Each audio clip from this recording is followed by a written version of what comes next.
welcome to Trunny Rants. Happy Sunday, guys. Whew. It's been a weekend already. It's been a weekend. Sunday, depending on what time you're watching this, hopefully you're able to get you some good football games in today. Hopefully the team that you root for won or is winning. My Bucks play later today, so we'll see.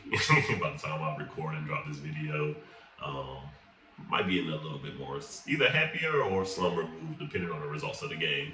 But regardless, hope everyone out there who is tuning in is having a wonderful Sunday. So let's get to it. What a game. And not for the reasons that you think it was a good game. We all know the results. Colorado ended up blowing a 29-point lead. They were leading 29-0 going into halftime. Gave up 19 unanswered points in the third, and then Stanford ended up tying it, sending it into overtime. Of course, as we know, in the fourth, ended up winning it all with a field goal kick in the second overtime. We know what happened. A few things I want to address in this video. This will not be a rundown or analysis of the game. That video will come later. Just want to take a step back, peel back the layers of this game, and kind of expose the things that this game brought to light. Starting with wolves in sheep clothing. We're going to get to Colorado and the things it brought to light regarding the team, the Colorado Buffaloes.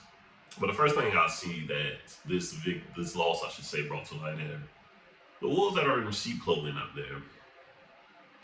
Something Coach Prime talked about a lot in the offseason, even in the beginning, when they were having success, or one of the things he talked about was the people who are waiting for the cookie to crumble.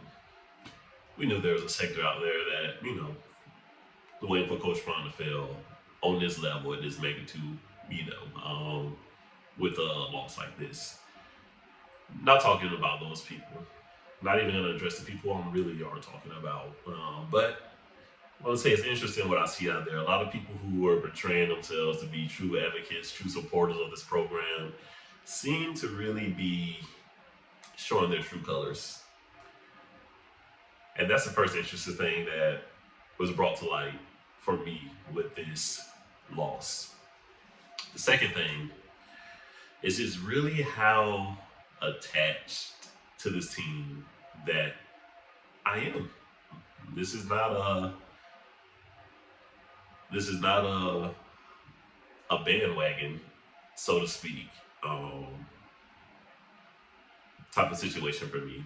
This loss showed me that I'm really dedicated. I'm really in tune. I really am all in with this Colorado Buffaloes team and Coach Prime, mostly Coach Prime, because I'm watching him because he's there, to be clear, but shows me that I really do care for this team. And I think I can call myself a true fan, true hardcore fan, because those feelings that I felt during this loss reminded me of something.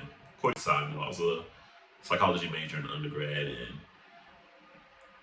one thing that we talked about early on in my, undergrad career, being a psychology major, one of my very first psychology classes that I took brought up the 5 stages of grief.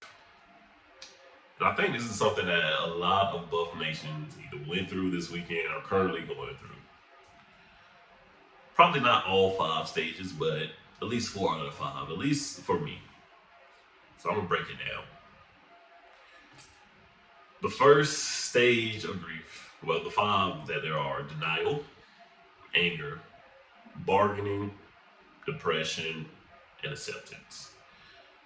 I felt denial when it was happening. When I was watching the Buffaloes lose their composure, I was like, there's no way this is playing out the way that it is playing out. Can't be. Then when Shador threw the interception in the second overtime, then I just turned the TV off. I was like, this is not happening. This can't be happening. I'm going to go to sleep, wake up, and Colorado will be victorious. It didn't happen, of course, as we all know. The second stage that I felt this weekend was anger. So angry first and foremost that I stayed up that late to watch this game. Just gonna keep it a buck. But then I was angry at the way that things unfolded. I was angry with the play calling, the lack of execution for the players, for all intents and purposes, is how complacent that they had gotten in that second half. Didn't really bargain because there's nothing to bargain about. But I can say on Saturday I was depressed. I was.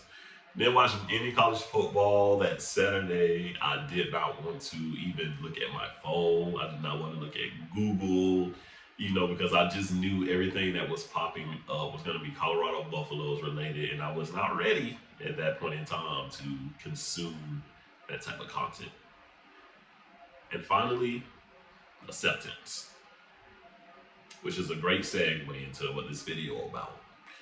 It's time that we accept the truth about this Colorado Buffaloes football team, both nations and haters out there. And the truth is something that I think has gotten lost with all the hype, with all the early success. And this is in no way, shape, or form me making excuses or justification for that meltdown, because there's no excuse. There's no reason for any team to be up 29-0 and to lose. It's inexcusable. I'm not going to try to make excuses for it. But what I want to do is just talk about what is either getting swept under the rug or people are just forgetting in general, is the truth about this team. And the truth is, last year this was a 1-11 team. We currently sit at 4-3. So Buff Nation, I need everyone to understand, horrible loss. Cannot lose in that way, cannot lose in that fashion, cannot lose to that team. But let's take a step back, do a deep woosah, and realize where we were last year at this point in time and where they are now. They are 2 wins away from securing a bowl game. And if you saw that Arizona game the other day, you know that the Pac-12 is the Wild Wild West, and on any given Saturday, anything can happen.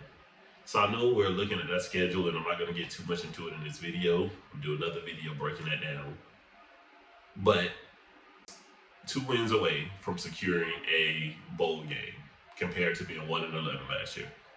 And the biggest thing is how young this team is.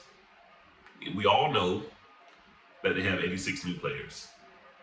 But I think the part that doesn't really get talked about is 57 of those players transferred in after the spring game. For all intents and purposes, this team has only been together 5 months, Buff Nation. You have to keep that in mind. Yes, Stanford is also rebuilding. They had a little bit more continuity with their team compared to the CU Buffs. So let's just keep that in mind as we move forward throughout the rest of the season. Let's uplift this team. Let's give them our full support like we have been this whole season. And still believe in Coach Prime and the vision that he has for this CU Buffaloes team. Like I said, once again, this team only been together for about 5 months, the whole team in totality. 8 of the 11 starters on defense didn't come in until spring, and about 4 or 5 on offense as well. It's going to take time. Man, right now, they have a lot to overcome. They have a lot of things to figure out as far as what they want this team to be and what they want to be remembered by. But I say all that to say, let's keep things in perspective, and let's not be too quick to bail ship or to bash the process that is going on in CU. Let's keep things in perspective, and let's continue to root for this team, man. Big things are going to happen. Like Coach Prom says, you will be a fool to not believe in this team with what you have seen already. Thank you once again for tuning in to Truddy Rants. Hope everyone enjoyed this video. Have a great Sunday once again. Oh, don't forget to like, subscribe, and comment. You all are great. Let's keep it pushing. Go Buffs.